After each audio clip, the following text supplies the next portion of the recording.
Hello there and welcome to Nationwide on the network service of the Nigerian Television Authority. I'm Ayodiji Makinde. We'll begin by telling you that the federal government has formally floated Operation Free Our Roads, an initiative meant to ease the impact of bad roads on the socio-economic lives of the people. Minister of Works David Umahi, who inaugurated the initiative, also handed over some parts of the Abuja-Kaduna-Kano Highway to some private entities under the tax credit scheme. Abdullahi Muhammad reports. Abuja-Kaduna-Kano Highway's construction project is almost 6 years in the cooks. With the cost of the condiments meant for cooking it getting out of reach, the Renewed Hope movement takes a bold step, changing the cooks and unlocking a new source of funding. The president is in a hurry, to complete this project just like other projects. More than 50 kilometers of the dual carriageway will be executed through tax credit scheme, offloading the burden on a contractor that has been leg dragging. Mr. President directed that we should come back to the route and that we should hand over the 3 sections to the 3 contractors to complete. And our target is from June to get the job completed about May 29th, 2025. These arrangements would allow for the project to go the concrete way.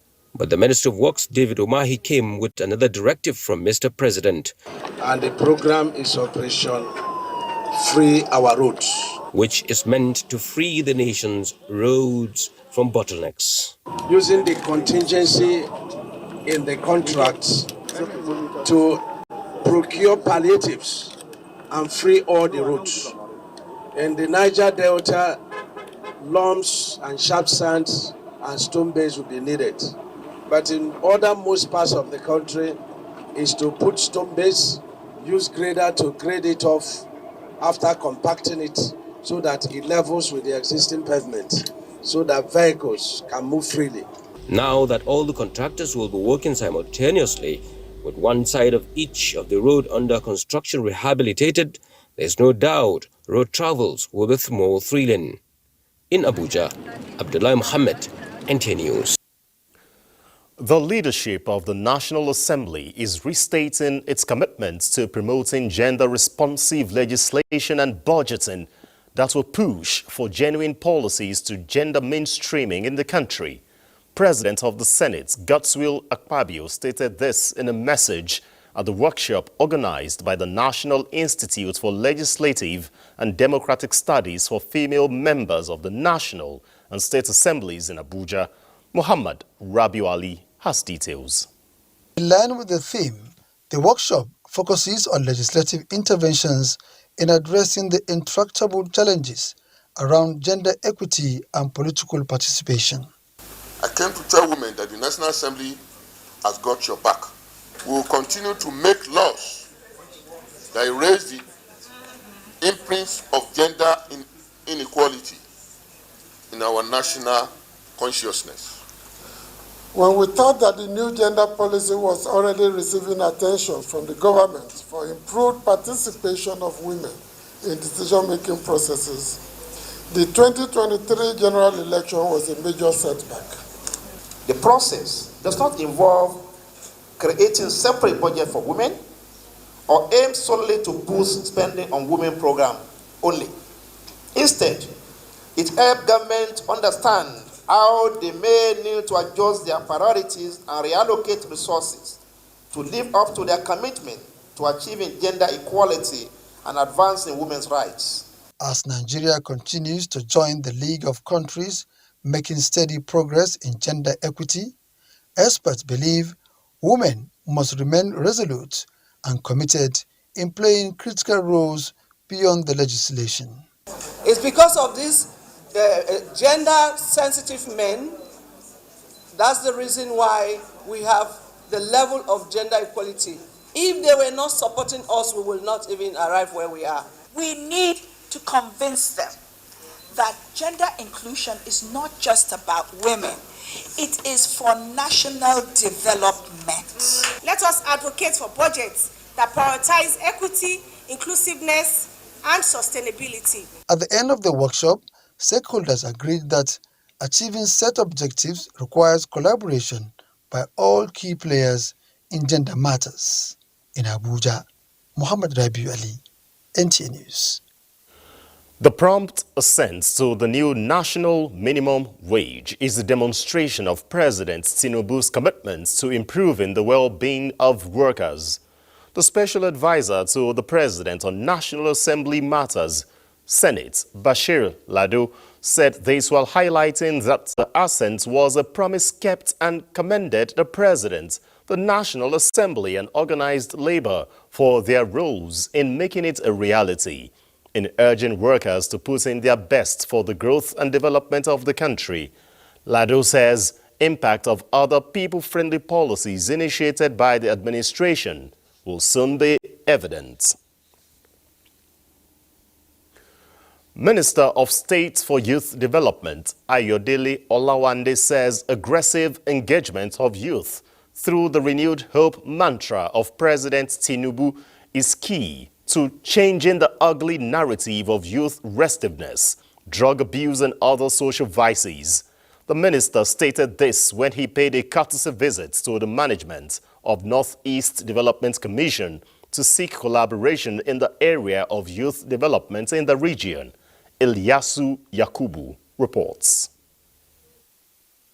Drug abuse, according to experts, is one of the social vices driving negative behavior of the youth, venturing into acts of destruction, inimical to the development of the society. This collaboration meeting is geared towards deliberately engaging youth aggressively in programs that will shape their minds towards positive thinking and concept that is development-driven. While commending the Northeast Development Commission for the well-thought-out development of the region and engagement of the youth in positive projects, Minister of Youth Ayodele Olawande said his ministry is poised to give the Commission the necessary support to make life meaningful for Nigerian youth in all fields of endeavors. Let us sit down, look at it. What are the things we can do together, a framework, and see how to tackle the drug abuse that has become rampant. Managing Director and CEO, Northeast Development Commission, Mohammed Al-Khali, said the Commission is already engaging the youth in various ventures in its 5-year master plan to build their capacities. He said the Commission will provide effective ground to achieve this all-important collaboration with the ministry. We need to have a platform whereby we can have a kind of strategically designed structure so that we take these things one by one. We may have the low-hanging fruit, which can be handled quickly, then mid-term, long-term, and whatever. The Northeast Development Commission was established to rebuild the region that was destroyed by the activities of insurgency. In Abuja, Ilyasu Yakubu, NTA News. And now, with less than 48 hours to the planned nationwide August 1 protests, experts across diverse interests and fields on the platform of the Independent Media and Policy Initiative have described achievements of Tinubu's presidency under 1 year as a landmark.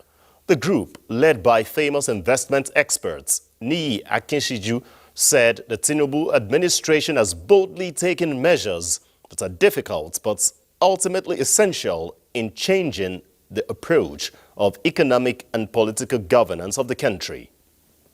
By the Tinubu administration to resolve the age-long contradictions inherent in Nigeria's federal system. The President's decision to approach the Supreme Court concerning the financial autonomy for the 774 local governments. This for us is an exemplar of wisdom and goodwill. We therefore call on state governors to wholeheartedly embrace the judgment of the Supreme Court. Stakeholders lauded suspension of import duties and taxes on food and other services, approval to the functioning of Dangote's refinery, youth investment funds, students' loan grants, and the incremental growth in foreign reserve. 18. The external reserve rose from $34.70 billion to $37.05 billion, indicating an increase of $2.35 billion in about 18 days. This foreign reserve balance covers 11 months imports. It is another indication of a stabilizing economy. The forum appealed to Nigerians, especially the youth, to be more patient and rally round the Tinubu's presidency, as it has more to offer in future to come. From Makurdi comes a report that the state government has flagged off the distribution of food items donated by the federal government to the 276 wards across the 23 local government areas of the state. The distribution is expected to cushion the current economic hardship. Blessing Omeche Ebute reports. The federal government, through the National Emergency Management Agency, had donated 17,940 bags of 50 kg maize and 4,132 bags of 25 kg gari as palliatives to Benue State.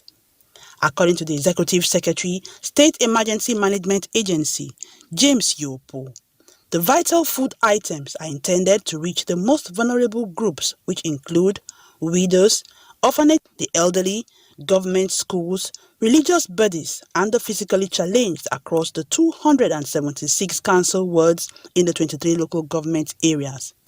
The SEMA boss adds that any local government area that misses its turn during the exercise will wait until its mop-up date, scheduled for Sunday, 28 July 2024. He urged council chairmen to ensure equitable distribution of the items to targeted groups. In Makurdi, Blessing Omeche Ebute, NTA News. Okay, let's equally tell you that Kogi State is still dealing with the destruction caused by the EndSARS protests, as concerns grew over the possibility of renewed violence and property damage in the event of another protests. Correspondent Jonathan Omajali examines the losses incurred during the 2020 demonstration and the measures stakeholders are taking to prevent a repeat. By the time the EndSARS protests in 2020 ended, many states in Nigeria were counting their losses. Kogi State was one of the regions where hoodlums exploited the protests to loot and vandalize private and public properties. Medical equipment worth over 1.2 billion stored in a warehouse in Lokoja was vandalized and looted. The IDP camp built to house flood victims in 2012 was among the facilities plundered by the hoodlums, who carted away materials such as mattresses, roofing sheets, beddings, and other materials. During that EndSARS protest, they started burning everywhere, of which they came to this place and they removed the windows, they removed some of these things that are necessary and important here. In terms of public destruction of properties and of prevention and molestation of citizens, that is what we say should not be allowed. Because timely meeting between the Kogi State Commissioner of Police and state stakeholders has been held to prevent a repeat of the 2020 event. It is clear from what you have heard from the meetings from various stakeholders in Kogi State that there will be no protest in Kogi. Replicating what the IG did, try to sensitize all the stakeholders. We can't achieve anything under violence, insecurity. So that is why we are now trying to draw it into everybody's ear. Hopefully, the state will have a different story to tell this time.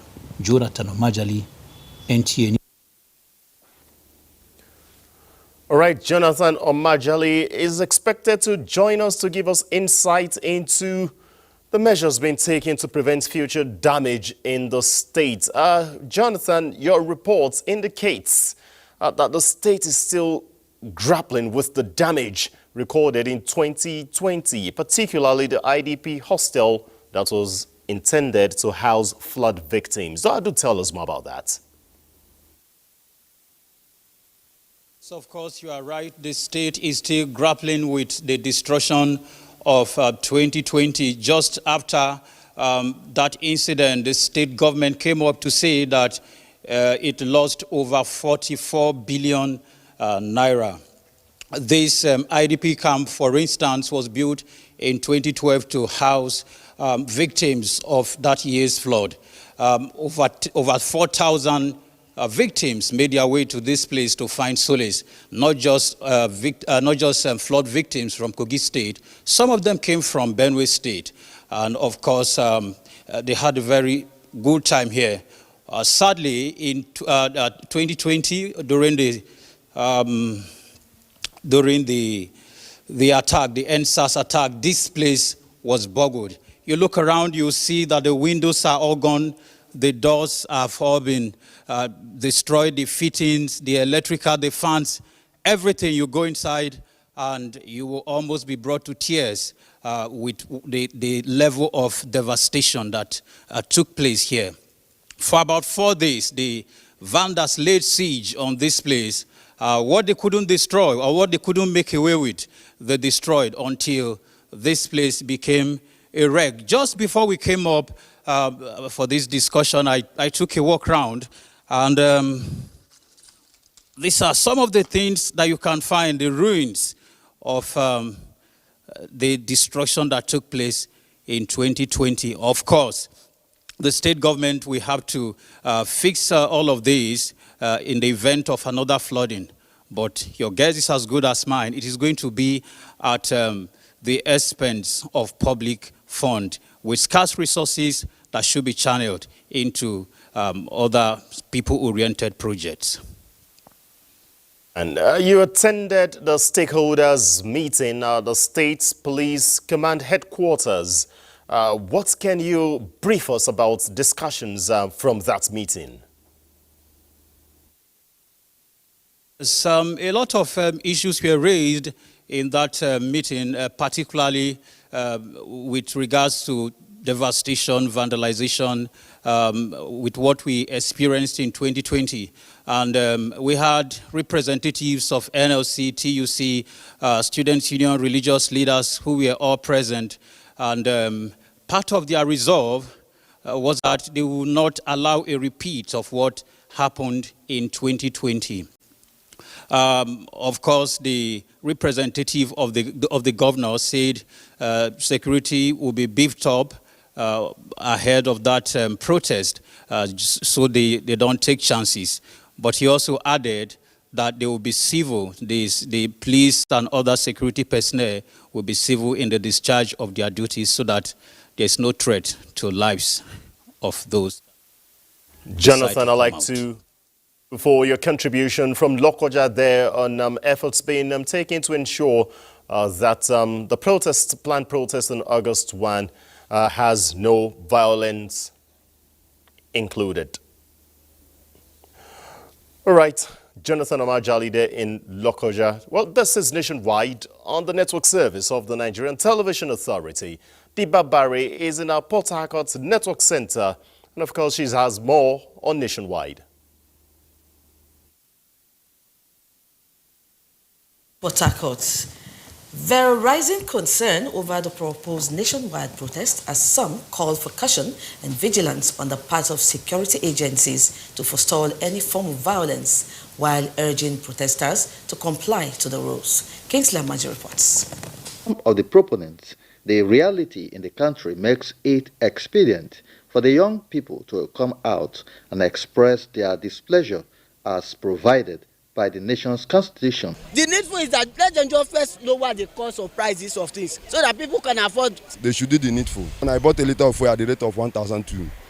The federal government has, through many fora, acknowledged that it is very sensitive to the concerns raised, appealing for patience to address the concerns. Arising from the past experience of NSAS protests, different stakeholders foresee the possibility of the protest being hijacked. Hence, the need for professionalism becomes imperative. It's important because once it turns violent, it means that we are now sabotaging the government, right? And it shouldn't turn violent. We should come out in a civil manner, let the government know our grievances. And we don't want it to be the situation of we versus them. We are all in this together. We have been having wonderful partnership with a lot of people, a lot of groups in this state. So we don't expect it to be different now. The officers have been told what to do. We have withdrawn our men from essential duties. We have talked to them.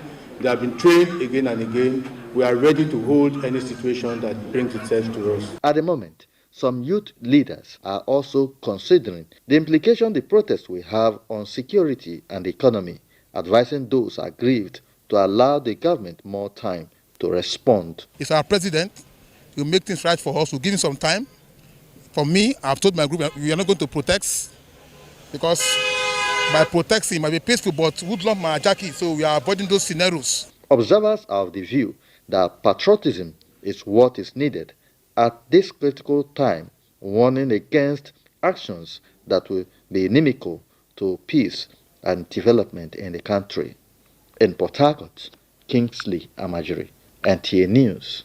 Of World Day Against Trafficking in Persons, human rights activists are asking for more participation from society in identifying and assisting human trafficked victims. The day marks on July 30th annually seeks to combat this widespread crime. Chilibere Onya reports. Human trafficking is an inhuman act that exploits people for numerous purposes, including forced labor and sex. These people are often tricked and misled to believe that there are greener pastures out there, but later forced into slavery as sex workers, beggars, child soldiers, or as domestic workers. Some human rights advocates note that the effect of trafficking on the victims is harrowing and debases the moral fabrics of the society. Trafficking someone just like selling someone out, because it's not the person's will to follow you, but they just lure them and take them out. And as they take them out most of the time, either for child labor or for prostitution. It is for the protection of every Nigerian child. No matter your class, no matter your status, no Nigerian child should be trafficked, and none of them should be used in child labor. Nigeria has made laudable efforts through the work of NAPTIP to counter trafficking in persons. Observers call for more collaboration to combat the menace. NAPTIP has the jurisdiction to investigate first and foremost as to whether there is any level of culpability or not. But as soon as the person is found wanting, then the law provides that NAPTIP as an agency should go ahead and ensure that such persons are prosecuted, and if found culpable, they are actually dealt with. We can checkmate it if everybody, the stakeholders, collectively fight against it and ensure that those of us that are engaging in such heinous crime can be punished. Until we bring them, we cannot succeed in reducing it. This year's theme, Leave No Child Behind, in the fight against human trafficking, highlights the campaign to accelerate action to end child trafficking. In Port Harcourt, Chidie Onya, NTA News. And that does it from Port Harcourt. The news will continue in just right after the break. Stay tuned.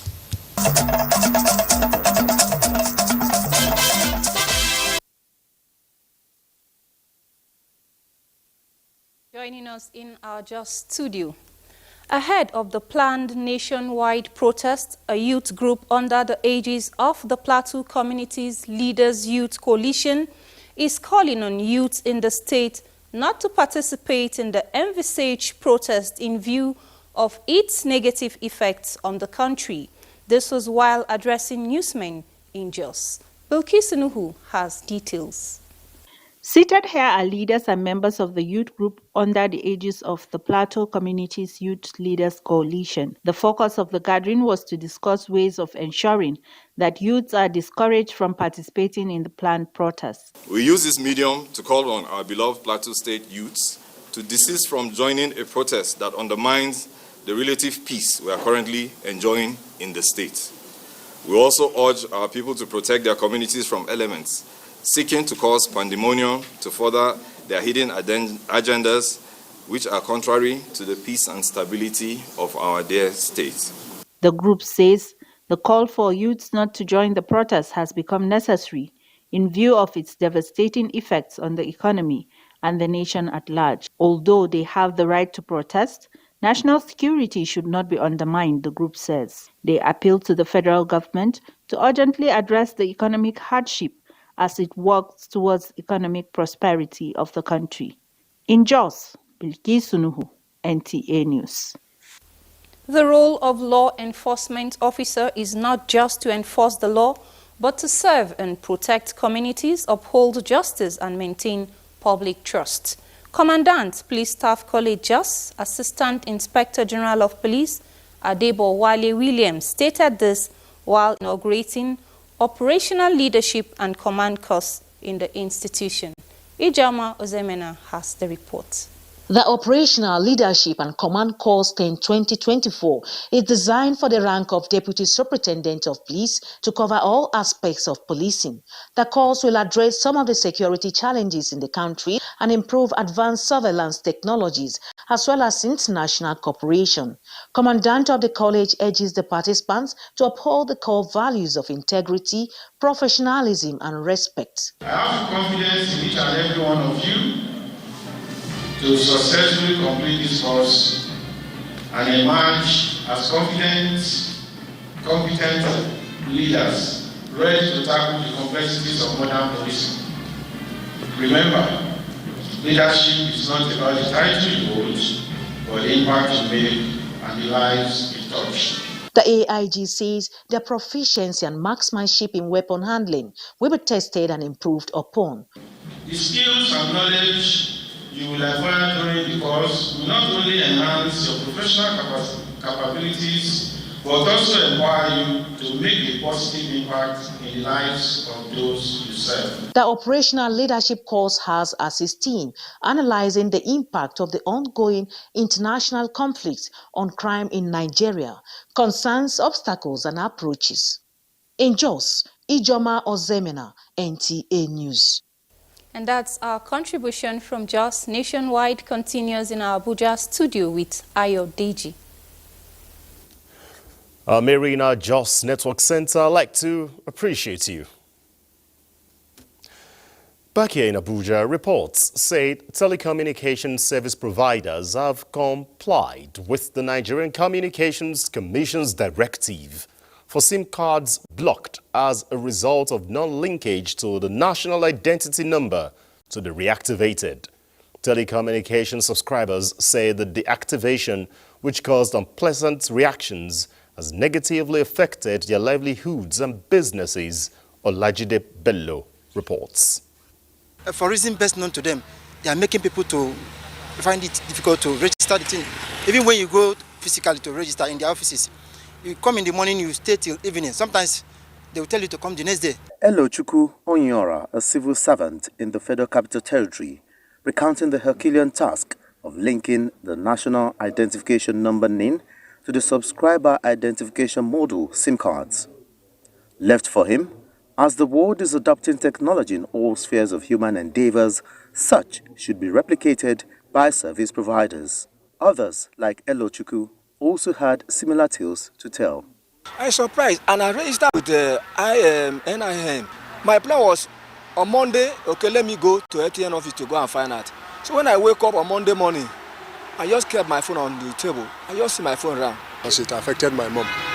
My mom's line was blocked too. It was only her MTN that was blocked. She tried reactivating it, but they told her she had to come to the NTA office, but because she's of age, I just tell her to relax. Felix Ide is indifferent as he, like some other subscribers, were not affected directly. He's calling for attitudinal change by Nigerians in responding to such issues. I think what we advise those people who have never get their national identity should go for it, because it's not as difficult as before. And they have decentralized it. Once an authority has said this is the upgrade, or we should do this, I advise people they should do that as soon as possible. It's teaching time, they say, saves 9, as the temporary window given by the Nigerian Communications Commission for reactivation of lines affected by the NIN SIM verification issue is counting, after reviewing the deadline from April 15, 2024 to July 31st. Affected subscribers are expected to leverage the opportunity to ensure to do the needful. Olajude Bello, NTA News. In demonstrating a unified commitment to peace and order, critical stakeholders and residents of Katsina State have rejected the planned nationwide protests. At a meeting convened by Acting Governor Farouk Lawal, participants reached a consensus to distance themselves from the demonstration. Alwal Haliru has more. The meeting of critical stakeholders, community leaders and interest groups, including Nigeria Union of Road Transport Workers, Independent Petroleum Marketers Association of Nigeria (IFMAN), and various youth organizations, discussed extensively and reached a common stand on the planned nationwide protest. Acting Governor Farouk Lawal emphasized the potential risks of the protest, including property damage, loss of lives, and economic disruption. He encouraged residents to participate in the state's annual Thanksgiving ceremony known as Yom Shokur instead. All the other stakeholders that have widely consulted are of the opinion that we should not join this protest. They have made their points very clear, and instead of us to be fighting two battles, they say government should not be distracted. We should focus on the issue of banditry, kidnapping, and other related crimes, rather than resorting to protest. The meeting was attended by top government officials, security agencies, and interest groups. State Commissioner of Police Aliu Abubakar Musa urged those still wishing to protest to notify the police to ensure peaceful assembly. In a separate development, the Katsina State government announced the successful delivery of 20 trucks of rice allocated by the federal government. A committee has been established to ensure equitable distribution. The state government has also provided palliative support to alleviate hardship faced by residents. In Katsina, Awal Haliru, NTA News.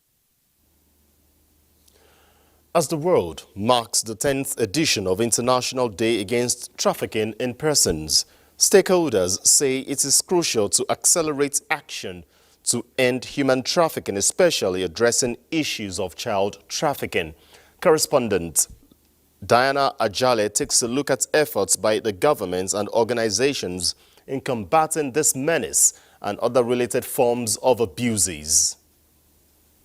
Human trafficking is a global phenomenon that has negative effects on not just the family of victims, but the nation at large, with numerous contributing factors that encourage traffickers who make prey of many through these exploitative means for various unimaginable reasons.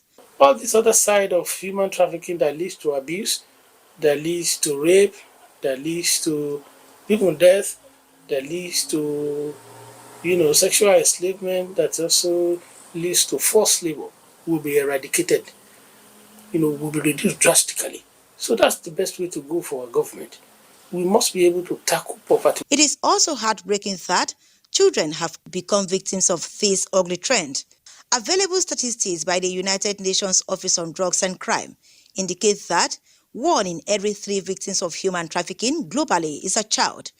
This is why the world is calling for urgent and comprehensive action to tackle this dire situation and protect the vulnerable from exploitation, while rendering support to victims of human trafficking. The only way we can do something drastic about it is by Africa leaders coming together, put full stop to this human trafficking, because the thing is not really giving us good name. To effectively combat this scourge, the Nigerian government in 2003 establish an agency for the prohibition of trafficking in persons with special attention to child trafficking. Stakeholders say concerted efforts are needed at both national and international levels to change the trajectory, prioritize and strengthen child protection laws, improve and fund enforcement agencies to curb human trafficking.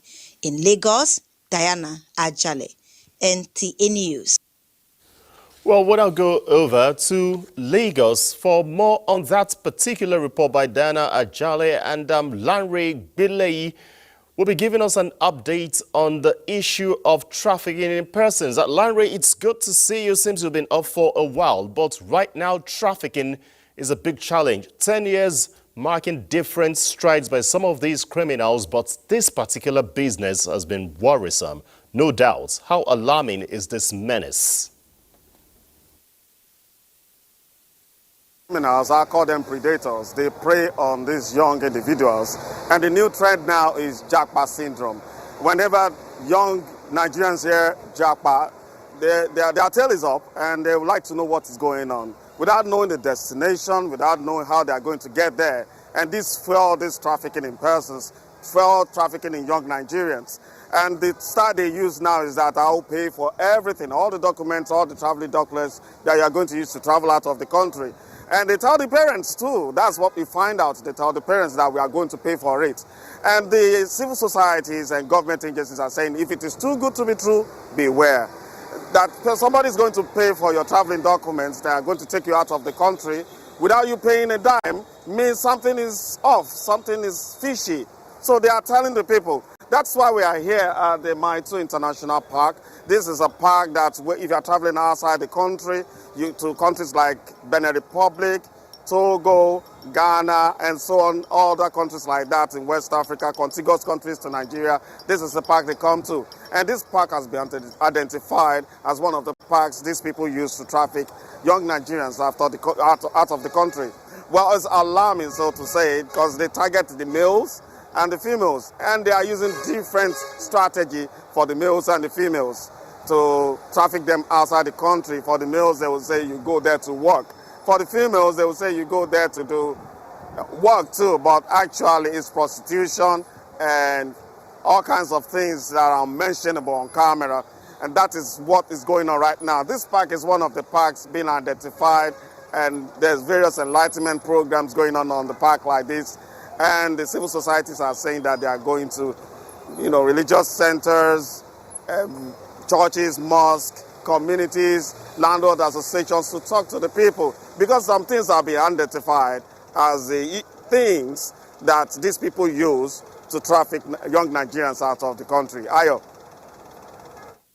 Nice one. You've been able to give us some of the foundation and impacts being brought up by some of the relevant stakeholders. But Lagos, being a transit state, either through land or sea or the air border, is quite in the spotlight right now. Can you tell us what other efforts is being taken to at least appeal to the conscience of those who just want to japa by all means?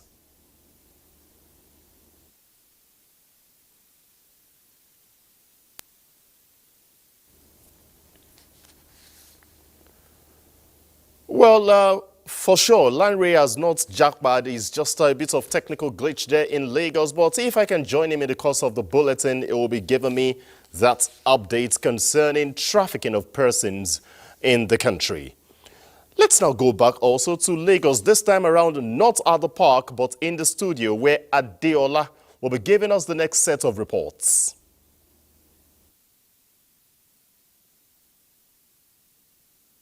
Adeola will be giving us the next. Ayodeji.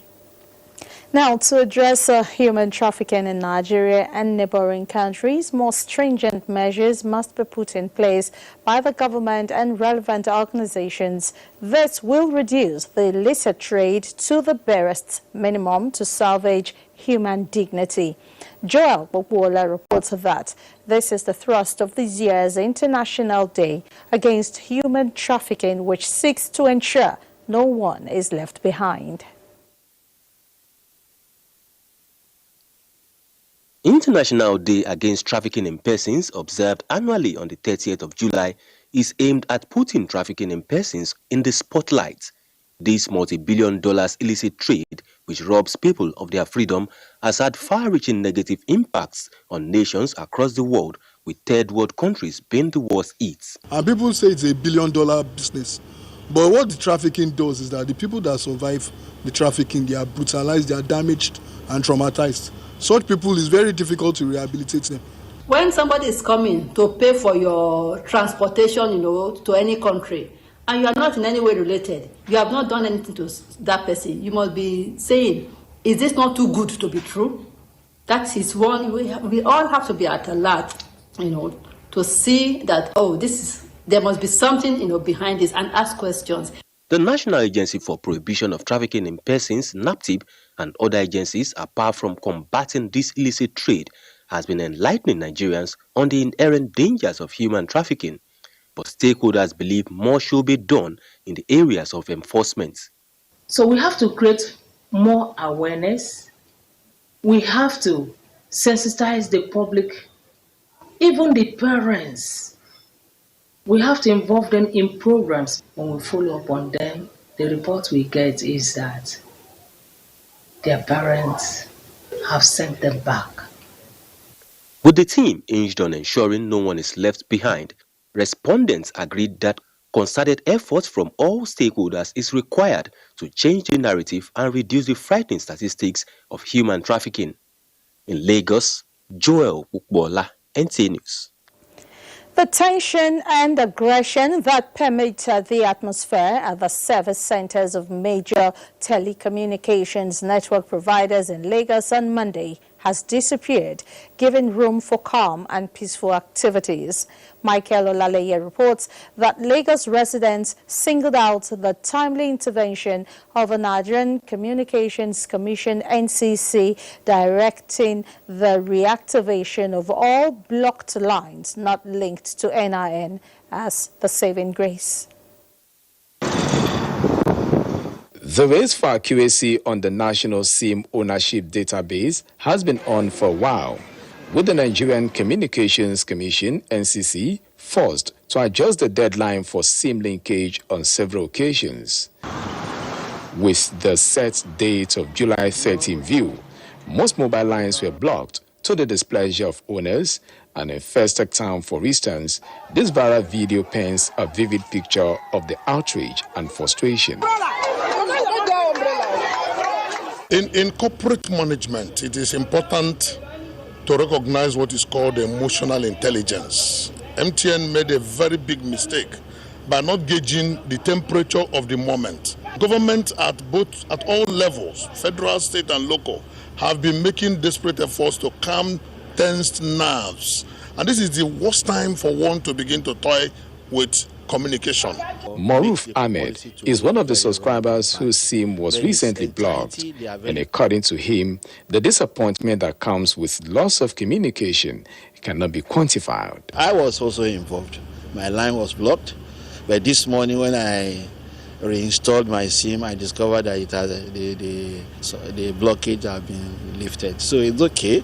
So I just want the government to think every time when they want to bring out a particular policy. Although the action has since been reverted, with the NCC directing the reactivation of blocked lines, these Nigerians say we enabled them make up for the lost time. So it was very timely, and that is what I call responsibility. An organ of government must be responsible, because time is of the essence. If you do what is right at the wrong time, you're not going to achieve the same result. Though the once calm atmosphere has since returned, but offices of some service providers are under lock and key, according to online reports. In Lagos, Michael Olaleye, NTA News. And that's it from Lagos. Nationwide will continue in a Maiduguri Network Center with Ladidi Musa after this break.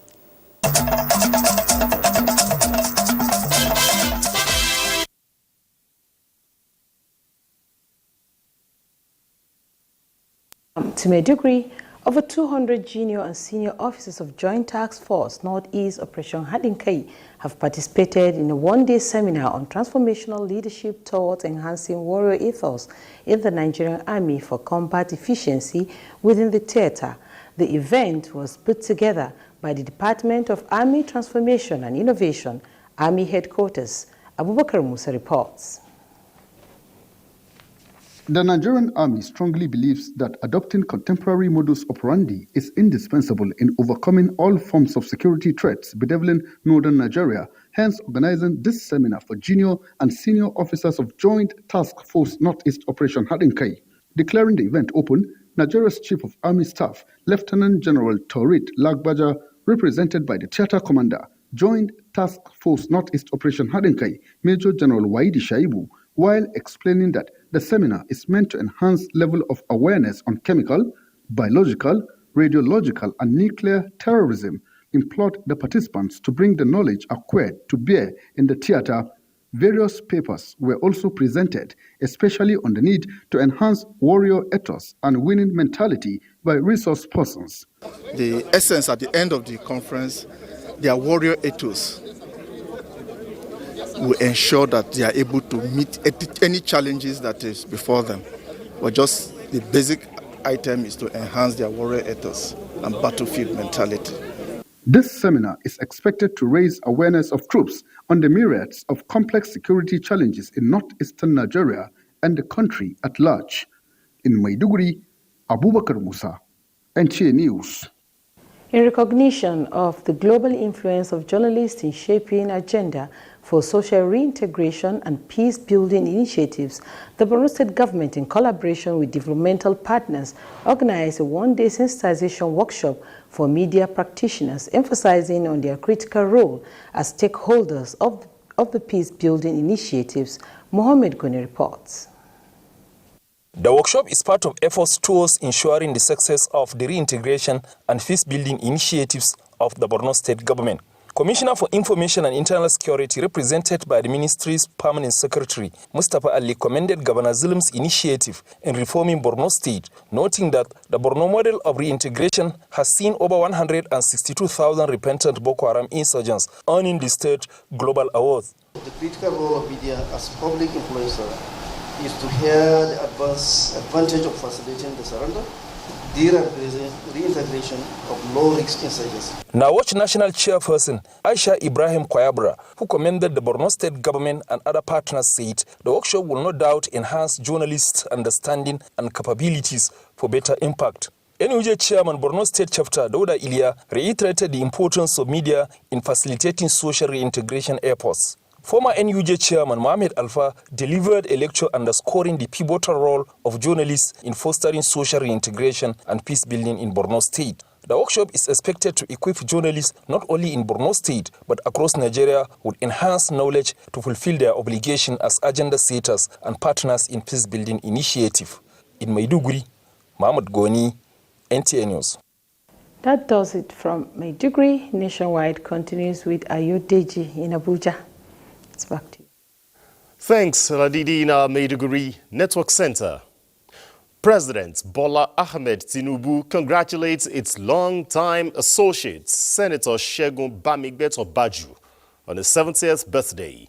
The president, in a statement, says Senator Baju served in the Senate during the Third Republic and was the president's colleague in the Red Chamber. He was also former ambassador of Nigeria to the Republic of Cuba, with concurrent accreditation to the Commonwealth of the Bahamas, Republic of Honduras, and the Republic of Nicaragua.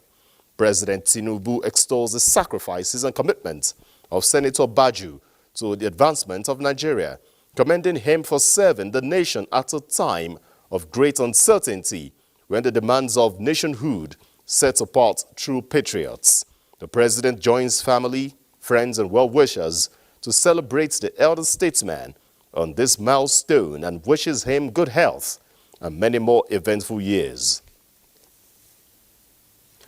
The chairman, National Hajj Commission of Nigeria, Jalal Ahmad Arabi, says the commission is learning from experiences of the 2024 Hajj to improve the processes and serve pilgrims better in future operations. The NACON Chief Executive Officer hinted this at a World Press Conference while reflecting on the just concluded Hajj and how challenges were surmounted to achieve success. Tokbe Alabi reports. National Hajj Commission of Nigeria safely returned 50,383 pilgrims to Nigeria within 25 days in the second phase on 119 flights compared to the outbound flights of 121 that took 27 days. NACON Chairman Jalal Ahmed Arabi at this World Press Conference is setting the records straight on the operations of this year's Hajj as he highlights federal government's intervention of 90 billion naira to ameliorate the challenge as a result of foreign exchange. Each pilgrim was supported with 1,637,369.87 naira from the 90 billion, except, of course, for pilgrims under the Hajj savings schemes. While the Commission says preparations for the 2025 Hajj have already commenced, issues of concern raised include activities of 111 private tour operators and pilgrims' basic travel allowance, as well as calls from certain quarters for decentralization of Hajj. Nigeria is not the only nation with NACON. All the other nations have their own NACON. And as far as the Saudi policy is concerned, they only deal with an entity on behalf of a nation. While thanking. And that's nationwide. I'd like to thank you for watching. I'm Ayo Deji Makinde on behalf of the entire production crew. Good evening.